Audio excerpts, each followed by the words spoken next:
Hi friends, welcome back to my YouTube channel Vinu Halli life ಕೋಟೆನಾಡು ಚಿತ್ರದುರ್ಗ. ನಾನು ನಿಮ್ಮ ಮನೆ ಮಗಳು. ನಾವಂತೂ ಚೆನ್ನಾಗಿದ್ದೀವಿ, ನೀವು ಚೆನ್ನಾಗಿದ್ದೀರಾ ಅಂದ್ಕೊಂಡಿರ್ತೀನಿ. ಲಾಕ್ ಸ್ಟಾರ್ಟ್ ಮಾಡೋಣ. ಇವತ್ತು ಬಂದುಬಿಟ್ಟು ಅಮ್ಮನ ಗುಡ್ಡಕ್ಕೆ ಹೋಗ್ತಾ ಇದ್ದೀವಿ.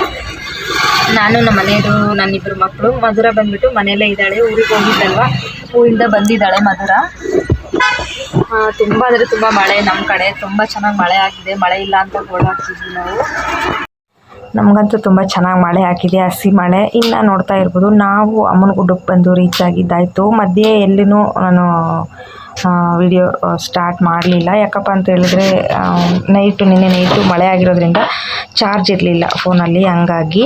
ಇನ್ನು ನೋಡ್ತಾ ಇರ್ಬೋದು, ಎಲ್ಲಿಂದ ಎಲ್ಲಿಗಾದರೂ ಕ್ಯೂ ನಿಂತಿದ್ದಾರೆ ಅಂತ ಹೇಳ್ಬಿಟ್ಟು. ಸಖತ್ತು ಜನ ಅಂದರೆ ಸಖತ್ತು ಜನ. ಈ ಕ್ಯೂ ಅಲ್ಲಿ ಮಕ್ಕಳನ್ನ ಕರ್ಕೊಂಡು ಹೋಗೋದು ಅಷ್ಟು ಸೇಫ್ ಅಲ್ಲ ಅಂತ ಹೇಳ್ಬಿಟ್ಟು ನಾನು ಮತ್ತು ನಮ್ಮ ಮನೆಯವರು ಇಬ್ಬರು ಕೂಡ ಲೈನಿಗೆ ಸ್ವಲ್ಪ ಹೊತ್ತು ನಿಂತ್ವಿ. ಆದಮೇಲೆ ಮಕ್ಕಳು ತುಂಬ ಹಠ ಮಾಡೋಕ್ಕೆ ಸ್ಟಾರ್ಟ್ ಮಾಡಿದರು. ವಿನು ಮತ್ತು ವೇದು ಪಾಪು ಇಬ್ಬರೂ. ನಮ್ಮ ಜೊತೆಗೆ ನಮ್ಮ ಮಾವನು ಕೂಡ ಕರ್ಕೊಂಡು ಬಂದಿದ್ದೀವಿ. ನಾವು ಅರಳ್ಳಿಗೆ ಬಂದುಬಿಟ್ಟು, ಹೊಳಲ್ಕೆರೆ ಹತ್ರ ಒಂದು ಹಳ್ಳಿ, ಅಲ್ಲಿಗೆ ಬಂದುಬಿಟ್ಟು ನಮ್ಮ ಮಾವನು ಕೂಡ ಜೊತೆಗೆ ಕರ್ಕೊಂಡು ಬಂದ್ವಿ. ಇನ್ನು ಅವರು ಹೊರಗಡೆನೇ ಕೂತಿದ್ದಾರೆ, ನಾವೇ ಅಷ್ಟೇ ಬಂದಿದ್ದೀವಿ. ನೋಡ್ತಾ ಇರ್ಬೋದು, ಇಷ್ಟು ಹತ್ರಕ್ಕೆ ಬರೋ ಅಷ್ಟೊತ್ತಿಗೆ ಫುಲ್ ಸುಸ್ತಾಗಿ ಹೋಗ್ಬಿಡ್ತು. ಹಂಗಾಗಿ ಮಕ್ಕಳನ್ನೆಲ್ಲ ಈಚೆ ಆಡಿಸ್ಕೊಂಡು ನೀವಿರ್ರಿ, ನಾನು ಹೋಗ್ಬಿಟ್ಟು ಹಣ್ಣುಕಾಯಿ ಮಾಡಿಸ್ಕೊಂಡು ಬರ್ತೀನಿ ಅಂತ ಬಂದೆ. ಇನ್ನು ನೋಡ್ತಾ ಇರ್ಬೋದು, ಕ್ಯೂ ಎಲ್ಲಿಂದ ಎಲ್ಲಿಗಾದರೂ ಇದೆ ಅಂತ ಹೇಳ್ಬಿಟ್ಟು. ಸಖತ್ತು ಜನ. ಇದು ಬಂದುಬಿಟ್ಟು ಶುಕ್ರವಾರ ಹೋಗಿರೋ ಅಂಥದ್ದು. ಇನ್ನು ಒಳಗಡೆ ಹತ್ತಿದ ತಕ್ಷಣ ಅಮ್ಮಂದು ಫೋಟೋ ಹಾಕಿದಾರಲ್ವ, ಆ ಫೋಟೋ ನೋಡಿದ ತಕ್ಷಣವೇ ನಾವು ಬಂದಿರೋ ಆಯಾಸ ಎಲ್ಲ ಮರ್ತೋಯ್ತು ನನಗೆ. ಅಷ್ಟು ಒಂಥರ ಸಮಾಧಾನ ಆಗೋಯ್ತು ಮನಸ್ಸಿಗಂತೂ. ಈ ನೆಮ್ಮದಿ ಅಂದರೆ ತುಂಬ ನೆಮ್ಮದಿ ಅಂತ ಅನ್ನಿಸ್ತು. ಇನ್ನು ಅಮ್ಮನವ್ರಿಗೆ ಮಡ್ಲಕ್ಕಿ ಕೊಟ್ಟು ಹಣ್ಣು ಕಾಯಿ, ನಾನು ತೀರ್ಥದ ಕಾಯಿ ಮಾಡಿಸ್ತಾ ಇದ್ದೀನಿ. ಪ್ರತಿ ಸಲನೂ ಅಷ್ಟೇ, ಕಾಯಿಯನ್ನು ಒಡಿಸ್ಕೊಂಡು ಬರಲ್ಲ. ತೀರ್ಥದ ಕಾಯಿ ಮನೆಗೆ ಹೋಗ್ಬಿಟ್ಟು ಪೂಜೆ ಮಾಡ್ಕೊಳಕ್ಕಾಗುತ್ತೆ ಅಂತ ಹೇಳ್ಬಿಟ್ಟು ಮಾಡಿಸಿದ್ದಾಯಿತು. ಇನ್ನು ನೋಡ್ತಾ ಇರ್ಬೋದು, ಹೂವು ಕೊಟ್ಟಿದ್ನಲ್ಲ ಸ್ವಾಮಿ, ಪ್ಲೀಸ್ ಒಳಗಡೆ ಇಡಿ ಅಂತ ಹೇಳಿದೆ. ಹಂಗಾಗಿ ಒಳಗಡೆ ಇಟ್ಟರು ಸ್ವಾಮಿಯವ್ರು ಹೋಗ್ಬಿಟ್ಟು. ಒಂದು 10-15 ಗುಲಾಬಿ ಹೂ ಕಿತ್ಕೊಂಡು ಹೋಗಿದ್ದೆ. ನೀವು ಕೂಡ ಅಮ್ಮನವ್ರ ದರ್ಶನ ಮಾಡಿ, ದೇವ್ರು ನಿಮಗೆ ಆರೋಗ್ಯ ಆಯುಷು ಆಸ್ತಿ ಕೊಟ್ಟು ಕಾಪಾಡಲಿ ಅಂತ ನಾನು ಕೂಡ ನಿಮ್ಮ ಪರವಾಗಿ ಬೇಡ್ಕೊಂಡೆ. ನಮಗೂ ನಿಮಗೂ ಎಲ್ರಿಗೂ ಒಳ್ಳೆಯದಾಗಲಿ ಅಂತ. ಇನ್ನು ಹೊರಗಡೆ ಬಂದ ತಕ್ಷಣ ನಮ್ಮ ಮನೆಯವರು ಇಲ್ಲೇ ಮಕ್ಕಳನ್ನೆಲ್ಲ ಆಡಿಸ್ಕೊಂಡು ಕುಂತಿದ್ರು. ಅವರನ್ನು ಕರ್ಕೊಂಡು ನೋಡ್ತಾ ಇರ್ಬೋದು, ಏನು ಜನ ಅಂದರೆ ಸಖತ್ ಜನ, ಒಂಥರ ಜಾತ್ರೆ ರೀತಿ ಜನ ಇದ್ದಾರೆ. ನಾವು ಇವತ್ತು ಇಲ್ಲಿಗೆ ಬಂದಿದ್ದ ಕಾರಣ ಏನಪ್ಪ ಅಂತ ಹೇಳಿದ್ರೆ, ಇಲ್ಲಿ ನಮಗೆ ಬೇಕಾದವ್ರದ್ದು ಒಂದು ಹರಕೆ ತೀರಿಸೋ ಕಾರ್ಯಕ್ರಮ ಇತ್ತು. ಅವರು 2 ಬೇಟೆ ಮಾಡಿದರು, ಹಂಗಾಗಿ ನಮಗೂ ಕೂಡ ಕರೆದಿದ್ರು. ಹಂಗಾಗಿ ನಾವು ಕೂಡ ಬಂದಿದ್ದೀವಿ. ನೋಡ್ತಾ ಇರ್ಬೋದು, ಮಕ್ಕಳ ಜೊತೆ ಈ ಥರ ಒಂದು ಫೋಟೋ ತಕ್ಕೊಂಡು. ನಾನು ಜಾಸ್ತಿ ಏನು ವಿಡಿಯೋ ಮಾಡೋಕ್ಕೆ ಹೋಗಲಿಲ್ಲ. ಯಾಕಪ್ಪ ಅಂತ ಹೇಳಿದ್ರೆ ಸ್ವಲ್ಪ ಚಾರ್ಜ್ ಕಮ್ಮಿ ಇತ್ತಲ್ಲ, ಅದರಿಂದ ನಾನು ಇದ್ದಿದ್ದ ಇಂಟೆನ್ಷನ್ ಇಷ್ಟೇ, ನನ್ನನ್ನು ಚಾನೆಲ್ಲು ಸಬ್ಸ್ಕ್ರೈಬ್ ಮಾಡಿಕೊಂಡು ನೋಡ್ತಾ ಇರೋವಂಥವ್ರಿಗೆಲ್ಲರಿಗೂ ವಿಡಿಯೋ ಶೇರ್ ಮಾಡ್ಕೊಬೇಕು, ಅಮ್ಮನವ್ರ ದರ್ಶನ ಮಾಡಿಸ್ಬೇಕು ಅಂತ. ಇನ್ನು ಹೂನಾರ ಇಸ್ಕೊಂಡು ಬಂದಿದ್ವಿ ಒಂದು ಗಾಡಿಗೆ ಅಂತ ಹೇಳ್ಬಿಟ್ಟು. ಹಂಗಾಗಿ ಇಲ್ಲಿ ಜಾಸ್ತಿ ಮಂಗಗಳು ಕಾಟ ಇರೋದ್ರಿಂದ ನಮ್ಮ ಮಾವ ಆ ಕಡೆಯಿಂದ ಬರ್ತಾ ಹಾಕೊಂಬ, ಇಲ್ಲಿ ತುಂಬ ಮಂಗಗಳಿದ್ದಾವೆ ಅಂತ ಹೇಳಿದ್ರು. ಸರಿ ಅಂತ ಹೇಳ್ಬಿಟ್ಟು ನಾವು ಕಾರ್ ಹತ್ಕೊಂಡು ಇವಾಗ ಅಲ್ಲಿಗೆ ಹೋಗ್ತಾ ಇದ್ವಿ. ಪರ್ವ ಏನು ಮಾಡಿದ್ದಾರೆ ಅಲ್ಲಿಗೆ. ಇನ್ನು ಇಲ್ಲಿಗೆ ಬಂದ ತಕ್ಷಣವೇ ಇನ್ನು ನಾವು ಹಣ್ಣುಕಾಯಿ ಮಾಡಿಸಿಲ್ಲ, ಏನಿಲ್ಲ. ಪೂಜೆ ಸಾಮಾನು ತಗೊಳ್ಳೋಣ ಅಂತ ಹೋಗಿದ್ವಿ. ಆವಾಗಲೇ ವೇದು ಪಾಪದೊಂದು ಕಾಟ ಶುರುವಾಗಿತ್ತು. ನನಗೆ ಬೇಕೇ ಬೇಕು ಆಟ ಸಾಮಾನು ಅಂತ. ನೋಡ್ತಾ ಇರ್ಬೋದು ಹೆಂಗೆ ಆಟ ಮಾಡ್ತಾ ಇದ್ದಾನೆ. ಕೊಡಿಸ್ತೀನಪ್ಪು ಅಂತ ಹೇಳ್ತಾ ಇದ್ದೀನಿ ನಾನು ಕೂಡ. ರೀ ಫಸ್ಟು ಕಾರ್ ನಿಲ್ಲಿಸಿ, ಫಸ್ಟು ವೇದು ಪಾಪಕ್ಕೆ ಆಟ ಸಾಮಾನು ತಗೊಳ್ಳೋಣ ಅಂತಂದು ಹೇಳ್ತಾ ಇದ್ದೀನಿ. ಸರಿ ತಗೊಳ್ರು ಅಂತೆ ಅಂತ ನಮ್ಮ ಮನೆಯವರು ಕೂಡ ಕಾರ್ನ ಟರ್ನ್ ಮಾಡಿದರು. ಇನ್ನು ಹೋಗುವಾಗೇ ನನಗೆ ಸಿಕ್ಕರು. ನಮ್ಮ ಅಲ್ಲಿ ಪರ್ವ ಏನು ಮಾಡ್ತಿದ್ದಾರೆ ಅವರು, ಈ ಜಾಗದಲ್ಲೇ ಬನ್ನಿ ಅಂತ ಹೇಳಿದರು. ಸರಿ ಅಂತ ಹೇಳ್ಬಿಟ್ಟು ವೇದ ಪಾಪುಗೆ ಆಟ ಸಾಮಾನು ತರೋದಕ್ಕಂತಲೇ ಕಾರ್ ನಿಲ್ಲಿಸಿದ್ದೀವಿ. ಇನ್ನು ನಾನು ಅವರ ಅಪ್ಪಾಜಿ ಹೋಗಿ ಕೊಡಿಸ್ಕೊಂಡು ಬಂದಿದ್ದಾಯಿತು. ನೋಡ್ತಾ ಇರ್ಬೋದು, ಇದು ಬಂದುಬಿಟ್ಟು ಟ್ರೈನ್. ಇದೇ ಮೊದಲು ವೇದ ಪಾಪುಗೆ ಟ್ರೈನ್ ಕೊಡಿಸಿರೋ ಅಂಥದ್ದು. ಈ ಹಿಂದೆ ಎಲ್ಲ ತುಂಬ ಥರ ಆಟ ಸಾಮಾನೆಲ್ಲ ಕೊಡಿಸಿದ್ವಿ. ಟ್ಯಾಕ್ಟ್ರು, ಈ ಥರ ಬೈಕು ಎಲ್ಲನೂ ಕೊಡಿಸಿದ್ದೀವಿ. ಲಾರಿ ಅಂತೆ, ಅದಂತೆ ಇದಂತೆ.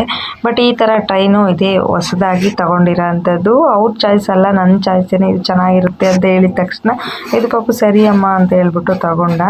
ಇನ್ನು ನೋಡ್ತಾ ಇರ್ಬೋದು, ಹೊಂಡ ಎಷ್ಟು ಚೆನ್ನಾಗಿ ಕಾಣಿಸ್ತಾ ಇದೆ. ಇವತ್ತು ಸಖತ್ತಾಗಿದೆ ಮಾತ್ರ. ಈಗ ತಾನೇ ಮಳೆ ಬಿಟ್ಟಿದೆಯಂತೆ. ಮಳೆಯಲ್ಲೇ ಪಾಪ ಎಷ್ಟು ಚೆನ್ನಾಗಿ ಅಡುಗೆ ಮಾಡಿದ್ರು ಅಂದರೆ ಅಷ್ಟು ಚೆನ್ನಾಗಿತ್ತು.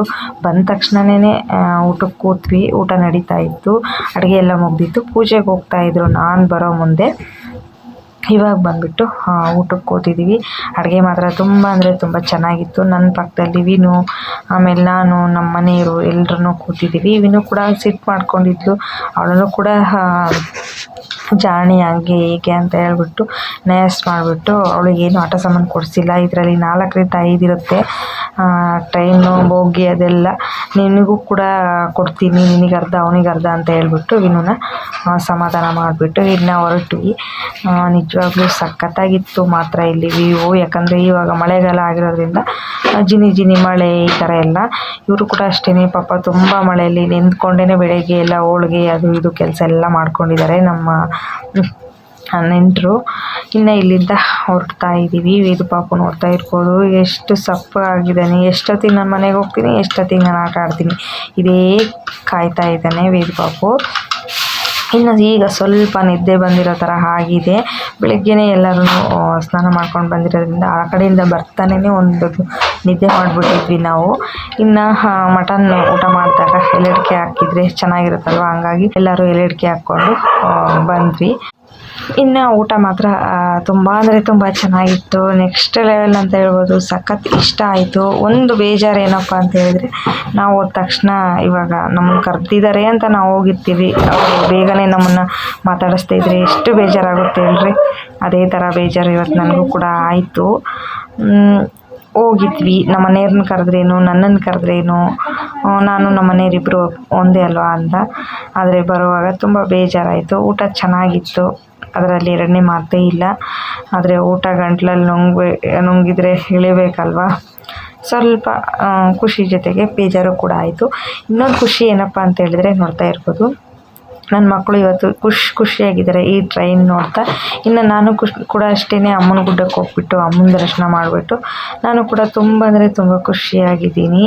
ಹಿಂಗೆ ಯಾರಾದರೂ ನಮ್ಮವರೇ ಬಿಟ್ಟು ನಮ್ಮನ್ನು ಕರೆದಿದ್ದಾರೆ, ನನ್ನ ಕರೆದ್ರೆ ನಮ್ಮ ಮನೆಯವ್ರನ್ನ ಕರೆದ್ರೇನು ಅಂತ ನಾವು ಹೋಗಿರ್ತೀವಿ. ಅವರು ಅಲ್ಲಿ ನಮ್ಮನ್ನ ಚೆನ್ನಾಗಿ ಮಾತಾಡಿಸ್ದೇ ಇದ್ದರೆ, ಹೋದ ತಕ್ಷಣ ನಮ್ಮನ್ನು ನೋಡದೇ ಇರೋ ಥರ ಹೋದರೆ ಎಷ್ಟು ಮನಸ್ಸಿಗೆ ಬೇಜಾರಾಗುತ್ತೆ ಹೇಳ್ರಿ. ನನಗೂ ಕೂಡ ಅಷ್ಟೇ ಇವತ್ತಿನ ದಿನ ಆ ಅನುಭವ ಆಗಿದೆ. ಇನ್ನು ಮುಂದೆ ಸ್ವಲ್ಪ ಹುಷಾರಾಗಿ ಇರಬೇಕು ಅಂತ ನನ್ನ ಮೇಲೆ ಅನ್ನಿಸ್ತು. ಯಾಕಪ್ಪ ಅಂತ ಹೇಳಿದರೆ, ನನ್ನನ್ನು ಕರೆದ್ರೆ ಮಾತ್ರ ನಾನು ಹೋಗಬೇಕು, ಇಲ್ಲ ಅಂದರೆ ಹೋಗಬಾರ್ದು. ನಮ್ಮ ಮನೆಯವ್ರನ್ನ ಕರೆದಿದ್ದಾರೆ ಅಂದರೆ ಅವ್ರು ಹೋಗಬೇಕು ಅಂತ ನನಗಿವತ್ತು ಅನ್ನಿಸ್ತು. ಯಾಕೋ ಗೊತ್ತಿಲ್ಲ, ಇದೆಷ್ಟು ತಪ್ಪು ಎಷ್ಟು ಸರಿ ಅಂತ ನನಗಂತೂ ಗೊತ್ತಿಲ್ಲ. ನಿಮಗೆ ಯಾರಿಗಾದರೂ ಏನು ಅನ್ನಿಸ್ತು ಅಂತ ಕಮೆಂಟ್ ಮಾಡಿ ಹೇಳಿ. ನನಗೆ ಅನಿಸಿರೋದೇ ಸರಿನಾ ತಪ್ಪ ಅಂತ. ನನ್ನ ಮಕ್ಕಳಂತೂ ತುಂಬ ಖುಷಿಯಾಗಿದ್ದಾರೆ. ನನಗೆ ಅಷ್ಟು ದೂರ ಹೋಗಿದ್ದಕ್ಕೂ ನನಗೇನೂ ಅನ್ನಿಸ್ಲಿಲ್ಲ. ಊಟನೂ ಕೂಡ ಮಾಡಬೇಕಾದ್ರೆ ಗಂಟ್ಲಲ್ಲಿ ಇಳಿದೇನೆ ಹೋಯಿತು. ಒಟ್ಟಿನಲ್ಲಿ ತುಂಬ ಅಂದರೆ ತುಂಬ ಬೇಜಾರಾಯಿತು. ನಮಗೆ ನಮ್ಮ ಮನೆ ಹತ್ರ ಆಗಿರ್ಬೋದು, ಇಲ್ಲ ಅಂತಂದರೆ